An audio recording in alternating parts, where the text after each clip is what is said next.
When's the last time you've been driving down the highway? There's junk on your window, there's a sun glaring out of the west in the afternoon, you're tired from work, you hit your windshield washer to clean that window off and nothing. It smears the bugs and the situation's even worse. You need to make sure you fill your washer fluid. So come along with me, let's check out how to do it.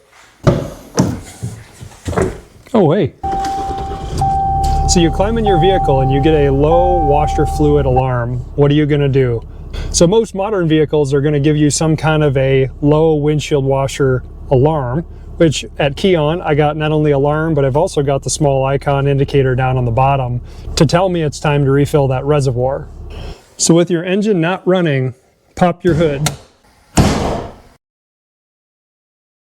and lift up. So if you're not a person that spends time in an engine bay, this is the point when you need to really pay attention to the details to make sure you put the fluid in the right spot. Otherwise, you're going to take a very simple maintenance task and turn it into a very expensive thing. So as we look across my engine bay, there is 1, 2, 3, 4, 5 different places that I see that I could dump fluids into. But fortunately, if you're paying attention, usually the one with the windshield washer will have a icon or logo on the top of it. It's often a different color as well, and it's usually very accessible up in the front. Things that you shouldn't be filling are typically going to be much farther back. So first off, open your cap. When you look down in, you can see I have no fluid that's visible. This thing is very low. It's been low for several days. Now before you get started, you need to make sure you get yourself some windshield washer fluid. This is from my local gas station. It was the closest thing I had. Now when you walk in to get it, you're going to find there's typically 2, 3, maybe 4 different options. In this case, this one is purple, which is often greater protection from freezing. So this protects me down to -30. You'll commonly see a blue version, which is the normal. You'll also commonly see one that's kind of a greenish, that's for bug cleaning, for example. But if you pay attention to the label, the key thing with most of them that you need to worry about is what is the temperature that it's good down to. And in my case, again, -30. I live in the Midwest climate. I need that protection. Now it's also important to have a funnel. That way when you're pouring in, I don't miss and get it all over the floor. Could I pour it in directly? Absolutely. Are you gonna spill some? Likely. Does it matter? Probably not. But a funnel is gonna make it easier for you. So what happens if I don't have a funnel? Well, you can make one.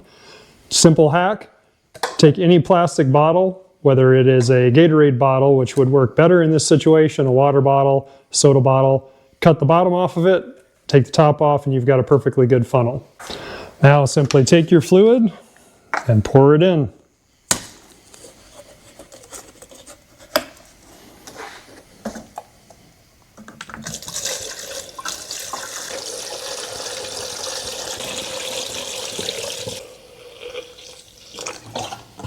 Now it's not uncommon for the reservoir to hold an entire gallon, which washer fluid's typically sold in. In my case, the alarm had been going off for a couple days and I figured it'd take a whole gallon. It actually didn't. So we'll throw it up on the shelf.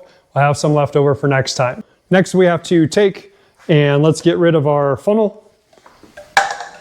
Let's make sure we get our cap closed and snapped. Always good to make sure you pull to make sure that it's back locked. Let's pick up our trash. Let's close our hood. Watch your fingers when you're pulling it down. Now let's step inside and give it a test run. You ready? So there you have it. Seemingly simple task, but an important one as a vehicle owner. So now you know how to open that hood, add some windshield washer fluid, keep those windows clean, and you can have a safe driving experience. Thanks for watching. Check back again. Remember, learn from Dad. I'm James. Drop a comment down below, and we'll see you soon.